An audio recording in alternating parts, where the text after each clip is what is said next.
Alhamdulillahirabbil alamin wassalatu wassalamu ala sayyidina Muhammadin asyrafil mursalin wa ala alihi wa sahbihi ajmain. Subhanaka la ilma lana illa ma 'allamtana innaka antal alimul hakim. Qala rabbi shrah li sadri wa yassir li amri wahlul 'uqdatam min lisani yafqahu qawli.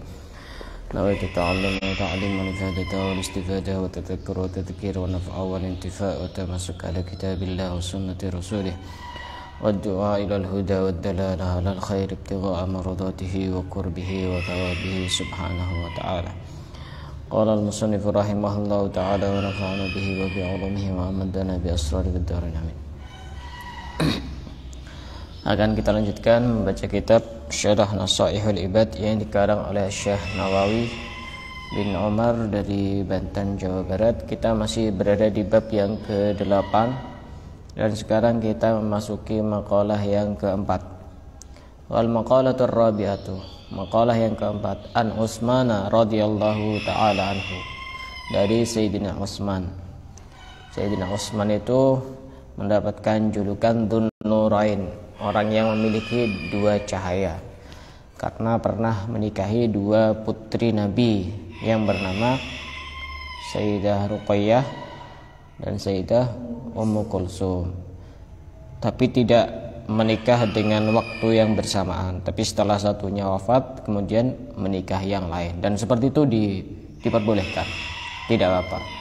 Yang tidak diperbolehkan itu menikahi dua saudara dengan satu orang yang sama, itu tidak boleh, hukumnya haram. Apa kata Sayyidina Utsman bin Affan? Annahu qala alamatul arifin thamaniyatu asya. Tanda-tanda orang yang ahli makrifat, orang yang arifin, orang yang kenal dengan Allah. Ini orang makrifat itu biasanya orang yang sudah menjadi kekasih-kekasih Allah, wali-wali Allah. Orang yang menjadi kekasih-kekasih Allah itu setidaknya memiliki 8 tanda. Tapi ini bukan hanya tanda yang harus dimiliki oleh kekasih-kekasih Allah, tapi kita pun sudah semestinya berusaha agar memiliki sifat-sifat tersebut. Apa 8 perkara itu? Yang pertama, qalbuhu ma'al khaufi war raja. Orang itu kalau kenal dengan Allah, hatinya itu ada 2 hal, yaitu takut dan berharap. Takut dan berharap. Seorang mukmin harus begitu.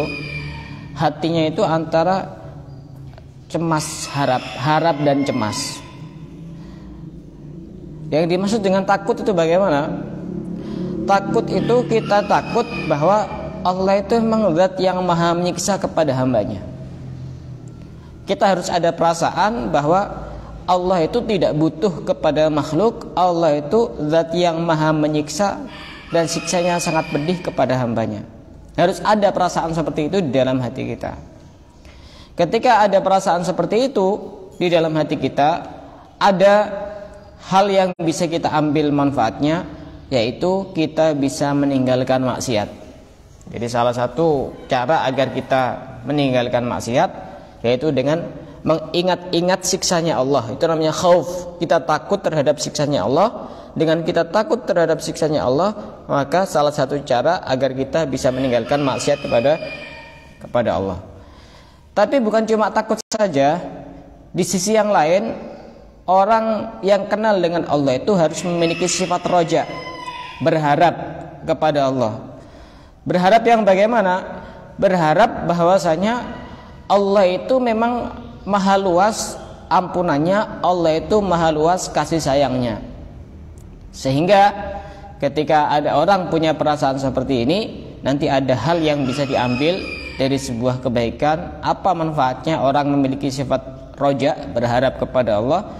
Dia semakin bersemangat untuk melakukan kebaikan. Jadi orang itu ya harus 2 itu, tidak boleh cuma 1, harus 2 itu. Hidup juga begitu. Jangan cuma takut saja yang berlebihan, tapi juga harus ada pengharapan. Misal biasanya ini urusan masa depan biasanya. Oh nanti saya gimana nanti kalau sudah menikah, nanti saya itu punya uang dari mana, dapat rezeki dari mana. Ini takut yang berlebihan. Seperti ini boleh, tapi juga harus ada harapan, roja kepada Allah, bahwa Allah itu maha kaya. Masa iya seorang hamba yang miskin takut di hadapan Tuhannya yang maha kaya. Jadi ketika seperti itu, maka nanti hidup itu nyaman gitu.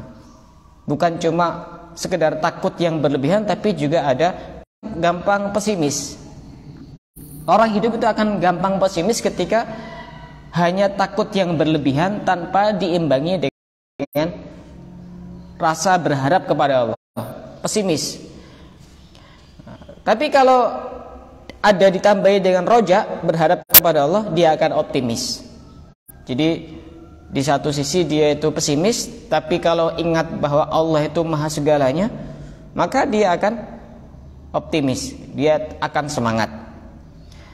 Maka takut dan harap itu harus ada dalam diri seseorang. Cuma jangan cuma satu sisi saja. Jangan cuma satu sisi saja. Misal contoh begini.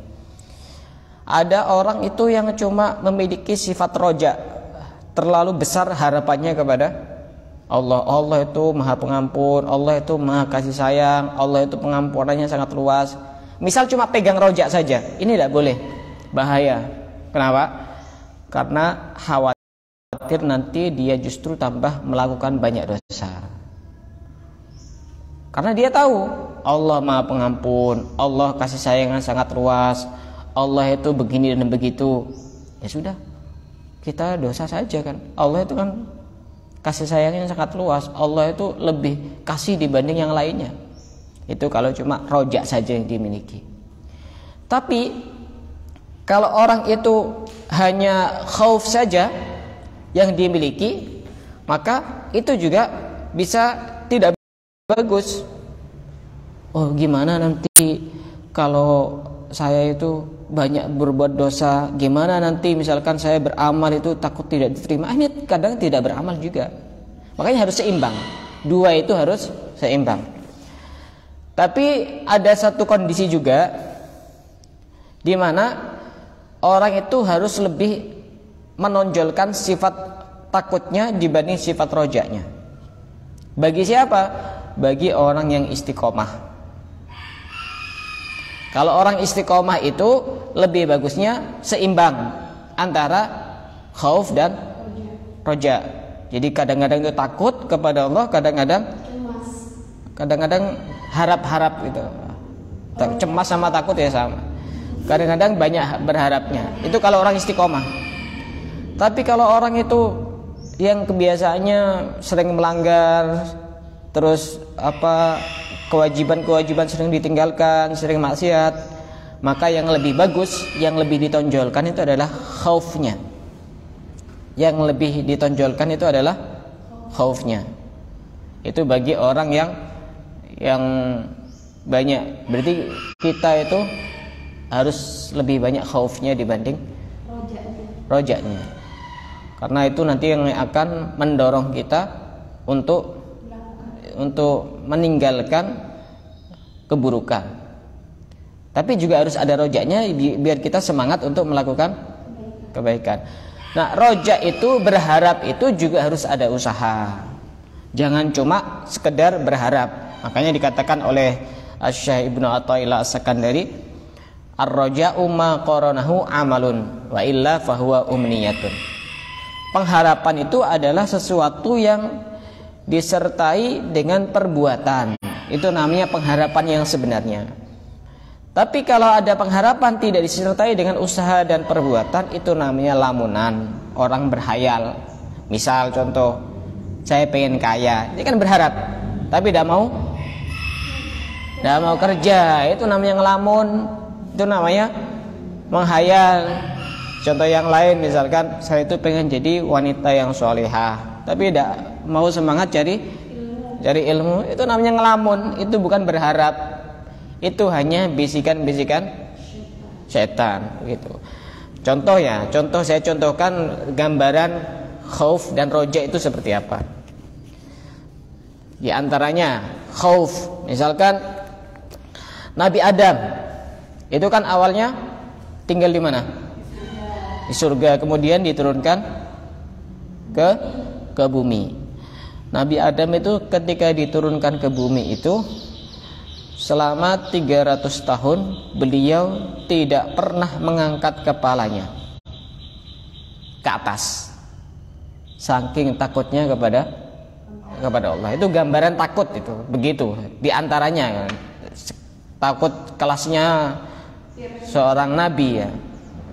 Contoh takutnya seorang nabi, misalkan Nabiullah Yusuf alaihissalam. Beliau berdoa diabadikan di dalam Al-Quran surat Yusuf, tawaffani muslimah wa alhiqni bis-sholihin. Ya Allah, wafatkan aku dalam keadaan, itu kan takut. Tapi juga pasti beliau itu juga ada rojaknya. Ini hanya gambaran takut. Nah, ini hanya gambaran takut atau khauf gitu. Contoh yang lain, Rasulullah itu punya putra yang bernama Ibrahim. Waktu putranya Rasulullah ini wafat, kemudian Rasulullah ini mentalkin kepada putranya. Nanti ketika ditanya sama malaikat, siapa Tuhanmu? Jawab, Allah adalah Tuhanku. Ketika ditanya siapa nabimu? Ayahku adalah nabiku. Ketika ditanya Islam apa agamamu? Dijawab, Islam adalah agamaku. Kemudian pada saat itu dilihat oleh Sayyidina Umar bin Khattab. Umar bin Khattab ini nangis melihat pemandangan seperti itu. Kemudian ditanya oleh Rasulullah, kenapa kok menangis wahai Umar? Iya, kenapa tidak menangis? Itu Ibrahim itu masih belum balik dan masih belum ada beban-beban yang harus dia jalankan. Kenapa kok masih butuh ditalkin oleh engkau wahai Rasulullah? Nanti siapa yang akan mentalkin aku, sedangkan tidak ada orang sebaik engkau? Itu namanya takut. Sekelas sahabat itu juga ada rasa takutnya, tapi juga ada rasa rojaknya. Makanya Sayyidina Umar itu pernah berkata, seandainya semua orang itu masuk surga, cuma ada satu orang masuk neraka, saya khawatir satu orang itu adalah aku, kata Sayyidina Umar bin Khattab. Di sisi yang lain, Sayyidina Umar juga pernah berkata, seandainya semua orang masuk mana? Masuk neraka dan ada satu orang yang masuk surga, aku berharap satu orang itu adalah aku, kata Sayyidina Umar bin Khattab. Padahal Sayyidina Umar itu sudah termasuk orang yang mendapatkan kabar gembira dari Rasulullah akan masuk di dalam surga. Itu contoh takut-takut begitu. Itu boleh seperti itu. Takut-takut begitu contohnya boleh. Tapi juga jangan cuma sekedar takut, tapi juga harus ada roja, berharap kepada Allah. Hidup juga begitu. Jangan cuma sekedar takut saja yang berlebihan, tapi juga harus ada harapan yang juga sama. Biasanya urusan masa depan itu biasanya. Misal contoh ya, masalah jodoh misalkan. Ya, misal. Ya pasti misal lah, namanya bukan hal yang pasti. Nah, misal ada orang bukan yang jomblo, misalkan usia 15. Itu usia 15 itu misalkan anggap saja sudah tua gitu, sudah apa ya? Sudah melebihi batas, misalnya usia 15 gitu. Usia 15 sudah melebihi batas gitu. Gimana ya, kira-kira masih ada ndak orang yang mau sama saya? Nah, misal ini kan berarti takut kan? Takut yang berlebihan kan? Nah, seperti itu kalau tidak diimbangi dengan roja, maka orang itu gampang stres, gampang galau, gampang sumpek, gampang sedih. Roja contohnya bagaimana cara mengaplikasikan? Allah itu sangat mudah untuk menghancurkan gunung dan merobohkan langit, menjatuhkan langit. Masa hanya sekedar urusan jodoh, masa tidak Tidak bisa, gampang sekali bagi Allah. Nah itu contoh roja. Maka hidup itu harus ada khauf dan roja. Jadi aplikasinya bukan cuma urusan ibadah atau maksiat, tapi prinsip hidup juga harus ada itu. Kalau orang rojaknya itu juga terlalu berlebihan, misal ini tidak ada hubungannya sama ibadah ya.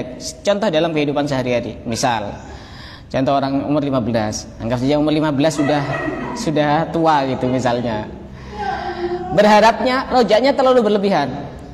Allah itu maha segalanya, maha kuasa. Hanya tidak mau berusaha, tidak laku-laku dijamin jomblo seumur hidup. Lah iya makanya berharapnya terlalu berlebihan, berharapnya kepada Allah itu terlalu berlebihan tadi itu. Allah itu kan maha segalanya, jadi tidak mau usaha, tidak mau nyari, tidak mau apa.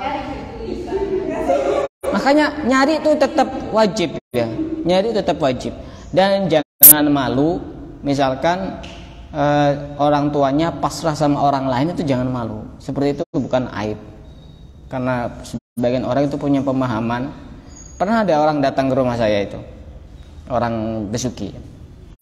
Dia minta tolong, Ustadz minta tolongin anak saya ini masih belum ada jodohnya, perempuan, mau tolong untuk dicarikan.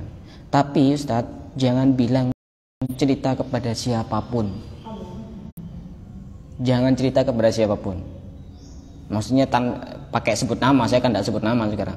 Loh kenapa? Aib Ustadz. Masa jika nanti dikira tidak laku.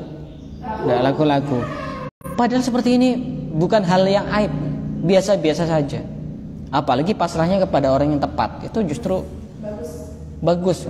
Nah, anggap saja saya orang soleh, anggap saja begitu. Walaupun saya bukan jauh dari itu justru bagus, karena nanti akan ada keputusan yang insya Allah juga bagus. Tapi sayangnya yang pasrah cuma orang tuanya, anaknya juga tidak ngikut apa kata orang tua. Saya pernah bawa orang Situbondo, alumni Nurul Jadid. Terus saya bawa ke rumahnya. Saya baik-baik, saya kawal. Kalau begitu saya kawal, gak langsung. Betul.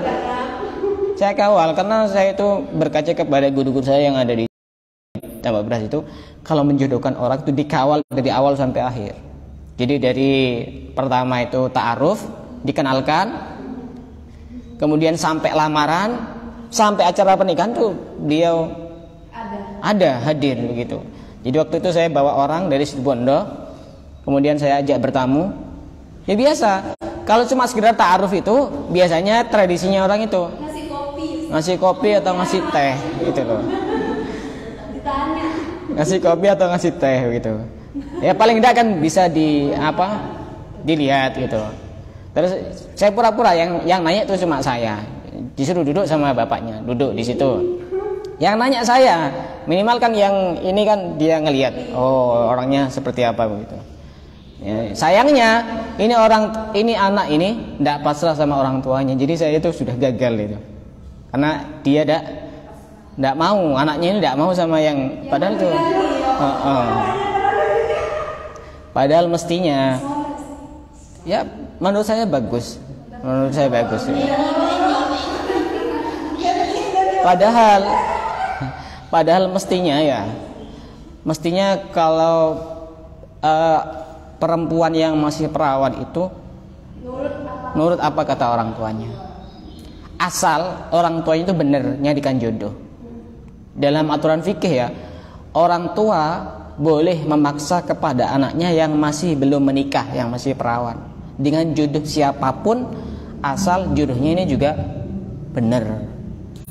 Contoh jodoh yang tidak benar gimana? Misal ada sudah mondok lama di pondok, anggap saja 6 tahun atau mungkin lebih, pas pulang pun mencarikan sama apa yang biasanya nongkrong di jalan sambil main prak gitu, main remi, main kartu.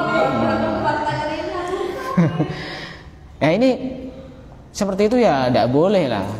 Boleh nolak, tapi kalau sudah ini dicarikan sama bapak ya alumni, anggap saja alumni Nurul Jadid atau alumni Genggong atau alumni Sukorejo. Nah, terus dia bilang, wah saya sudah punya pilihan sendiri, seperti itu udah bagus, udah baik gitu. Sudah ikut kata orang tua. Saya itu tipe orang yang ikut apa kata orang tua, ikut apa kata guru. Walaupun saya juga sebenarnya punya pilihan sendiri, artinya punya kriteria sendiri itu punya.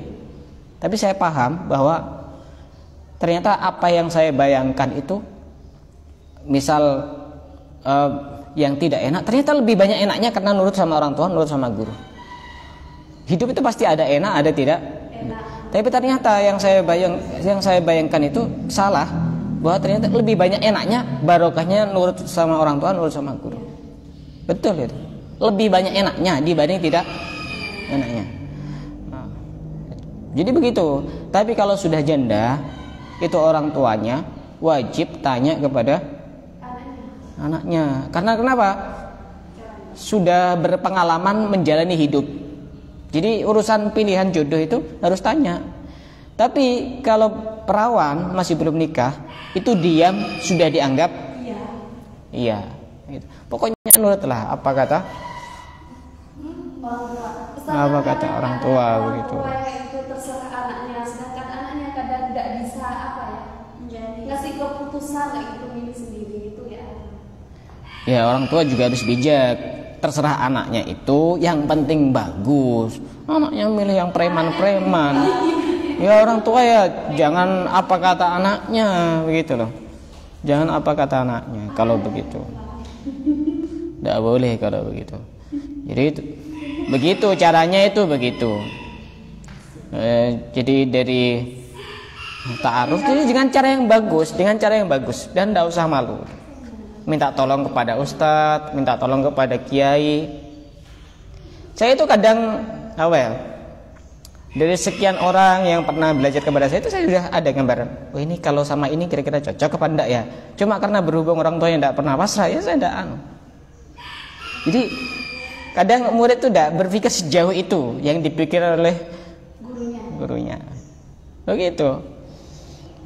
Dan rata-rata pengasuh itu begitu rata-rata. Terutama ketika ngelihat muridnya itu tertarik, artinya oh ini orangnya bagus, ini jangan sampai dapat orang yang tidak bagus begitu. Nggak apa-apa gitu. Nggak apa, jangan malu gitu. Dan tidak akan mungkin dicarikan yang tidak baik gitu. Ya setelah itu, karena anaknya ini tidak sesuai dengan prinsip orang tuanya, ya saya tidak carikan lagi, khawatir nanti tambah repot lagi gitu. Saya juga pernah nyarikan sampai menikah. Ada teman saya alumni Tarim itu minta dicarikan jodoh. Waktu itu saya masih baru pulang dari Yaman, itu masih ngabdi di pondok, lagi makan-makan di warung, ketemu sama wali santri yang punya anak mondok di situ. Ngobrol-ngobrol begitu. Ditanya, saya dari mana? Di sini masih mondok kelas berapa? Saya bukan mondok ini. Saya ini ngabdi, sudah ngajar di sini. Terus ditanya, oh bapak anaknya mondok di sini. Oh iya, umur sekian. Ini lagi cari jodoh. Ini saya jodohkan sama teman saya alumni Tarim. Dia sekarang sudah nikah, tinggal di Sidoarjo. Yang teman saya itu orang Kudus, Jawa Tengah. Kudus, Jawa Tengah dan Sidoarjo. Jaraknya itu Insya Allah itu sangat jauh, mungkin 10 jam atau mungkin sekitar ituan lah. Saya aja sekitar 5-6 jam dari sini. Ya tapi karena jodoh ya begitu. Makanya kata Habib Segaf Baharun itu, kalau jodoh tidak akan kemana, kalau bukan jodoh ada saja. Itu prinsipnya, biar tidak pusing gitu. Tapi jangan terlalu berlebihan berharapnya sampai tidak usaha. Diam saja. Nyari itu tetap. Iya maksudnya bilang sama orang tuanya, jangan asal dicomot di mana? Iya, jangan gitu loh. Jangan, nanti takut bahaya kalau seperti itu. Takut bahaya.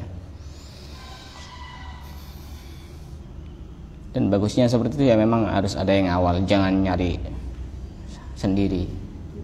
Jangan nyari sendiri. Sampai mana itu? Ini gara-gara Mbak Diana hadir ya begitu. Roja dan khauf ya. Orang yang kenal dengan Allah itu harus ada dua sisi. Ada sisi khaufnya, ada sisi rojaknya.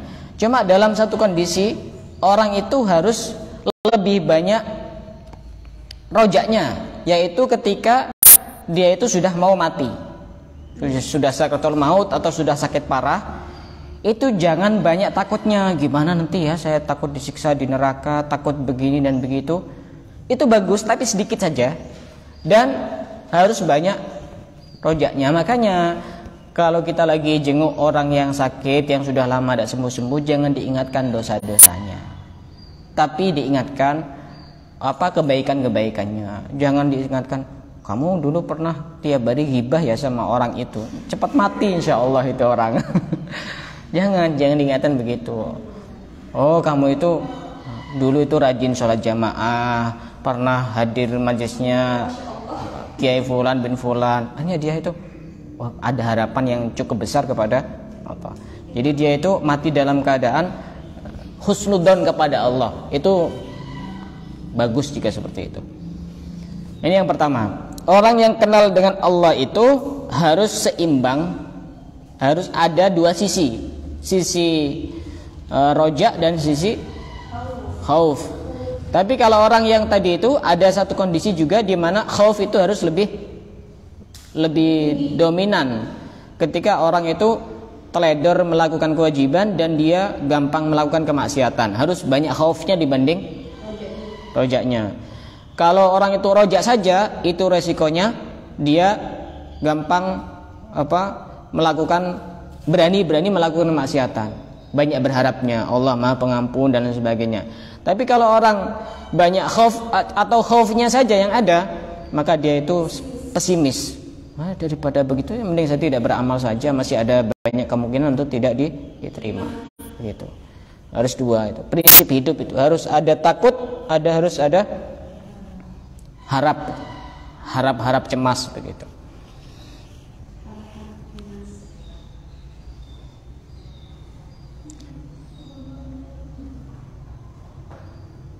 Atau misalkan ada yang ngelamar begitu, itu kan pasti ada dua kemungkinan kan? Takut dan tidak diterima sama orang tuanya, kan ya? Berharap diterima sama orang tuanya. Dan seperti itu, kalau cuma takut saja, ketika nanti benar-benar tidak diterima, dia itu stres. Gitu loh. Contohnya begitu. Yang berikutnya, seorang yang kenal dengan Allah itu walisanuhu ma'al hamdi wassana. Lisannya itu tidak lepas dari dua, yaitu memuji kepada Allah Subhanahu wa ta'ala. Dikasih kaya, alhamdulillah. Dikasih punya banyak mobil, alhamdulillah. Dikasih orangnya perhatian, alhamdulillah. Apapun harus banyak alhamdulillah. Itu orang kalau itu kenal dengan Allah. Karena bagaimanapun juga kita itu lebih banyak merasakan enak dibanding tidak enak. Coba saya tanya, saya kemarin menyimak ceramahnya Habib Muhammad bin Husain bin Anis bin Alwi Al-Habsyi dari Solo waktu di Harlah Nurul Jadid. Saya lihat streamingnya karena saya tidak hadir. Dan beliau sebelumnya ceramah di pondok saya di Tambak Beras. Waktu beliau ceramah di pondok saya di Tambak Beras itu beliau ngasih satu pertanyaan begini. Kira-kira kalau disuruh milih, lidah ini bisa merasakan dan dikasih uang 1 miliar, kira-kira milih mana? Merasakan. Kira-kira milih mana? Tidak merasakan. Ya, santri-santri menjawab Merasakan itu artinya bisa membedakan ini nasi, ini sate, ini gulai, ini es krim, ini rawon, ini soto, begitu. Lidahnya masih berfungsi. Terus sama Habib Muhammad ini bilang, kalau 2 miliar gimana? Milih yang mana? Kalau 5 miliar bagaimana? Tetap. Ternyata nikmat lidah saja itu orang itu sudah paham betapa itu sangat luar biasa sekali. Nah, karena dengan alasan apa kita tidak banyak memuji kepada Allah? Dengan alasan apa? Orang sakit coba makan yang menurut orang sehat itu enak, menurut dia tidak enak kan? Karena lidahnya ini sedikit tidak berfungsi, bukan hilang fungsinya, sedikit tidak berfungsi lidahnya. Betapa mahalnya nikmat dari Allah. Makanya orang yang kenal dengan Allah itu sudah semestinya banyak muji kepada Allah. Harus banyak muji kepada Allah. Saya kemarin itu lihat di YouTube ada yang viral, anak dari Mojokerto yang wajahnya rata, tidak ada matanya, yang melantunkan sholawat asyghil itu. Diundang di salah satu acara di TV, ditanya sama presenternya itu, acara apa saya lupa, pokoknya di situ ada acaranya Raffi Ahmad sama siapa begitu. Ditanya itu, apa kamu tidak pernah berdoa kepada Allah agar bisa melihat? Jawabannya bikin saya itu malu gitu. Enggak, saya itu pengen nanti bisa melihat ketika di akhirat, karena kalau bisa melihat itu banyak dosanya, kata seorang anak kecil yang masih usia 7 tahun itu. Ya begitu. Di satu sisi yang lain orang bisa melihat itu adalah kenikmatan, di satu sisi yang lain kalau tidak bisa menggunakan kenikmatan itu menjadi sebuah musibah yang sangat besar. Maka kita itu kenal apa enggak dengan Allah? Kalau kita kenal, sudah semestinya walisanuhu ma'al hamdi wassana, harus banyak memuji kepada Allah. Kasih apa saja alhamdulillah gitu. Yang berikutnya wa aynahu ma'al haya'i wal buka. Sedangkan kedua matanya itu harus ada tangisan disertai malu kepada Allah. Harus ada begitu. Malu, kenapa saya yang banyak dosanya masih dikasih hidup sama Allah, masih dikasih sehat sama Allah, masih dikasih nikmat sama Allah. Jadi tangisannya itu benar-benar tangisan yang tulus dari dalam hatinya. Orang itu kalau kenal dengan Allah begitu, ya nangis, ya takut, ya harap-harap cemas tadi itu begitu seorang mukmin. Yang berikutnya wa iradatuhu ma'at tarki war ridha. Keinginannya itu tidak egois, tidak saya itu kalau punya keinginan begini harus terlaksana, tapi harus ada ridho kepada Allah. Artinya orang itu boleh punya keinginan dan berusaha untuk menggapai keinginan itu, tapi harus ditambahi bahwa dia harus ridho terhadap apapun yang nanti akan terjadi. Misal mau daftar jadi PNS, sudah berusaha, sudah belajar begitu, kan menyesuaikan dengan keinginan sendiri kan, tapi ternyata tidak lolos, harus ridho begitu, mengalahkan keinginan pribadi, mementingkan dan memenangkan keinginan Allah. Itu memang Allah ridho begitu. Kapan hari ada orang update story gitu sama orang-orang yang pakai baju keki yang baju yang agak kuning-kuning itu, bajunya pegawai negeri gitu. Semoga kapan-kapan saya bisa pakai baju itu gitu. Ada orang begitu, saya komen, saya tuh kalau punya keinginan tuh tidak pengen bungkusnya tapi pengen isinya. Saya tidak pengen bungkusnya tapi pengen isinya. Orang itu kan kalau pengen, anggap saja jadi dokter atau jadi PNS, itu pengennya kemungkinan besar karena isinya gajinya besar. Betul? Iya. Karena kemungkinan besar itu karena gajinya besar dibanding yang dia alami saat itu. Tapi saya tidak mau bungkusnya, saya pengen isinya saja. Jadi tanpa harus bungkusnya begitu tapi isinya sama, gitu loh. Nah, orang itu enak begitu. Orang itu enak begitu. Tidak terikat dengan bungkus tapi isinya sama. Duduk di rumah, alhamdulillah rezeki datang. Kalau begitu kan harus terikat, harus rapat di sini, harus pulang jam sekian, harus absen, harus apa gitu. Makanya kalau apa-apa itu nyari isinya saja. Jangan nyari bungkusnya. Jangan nyari bungkusnya, nyari isinya saja.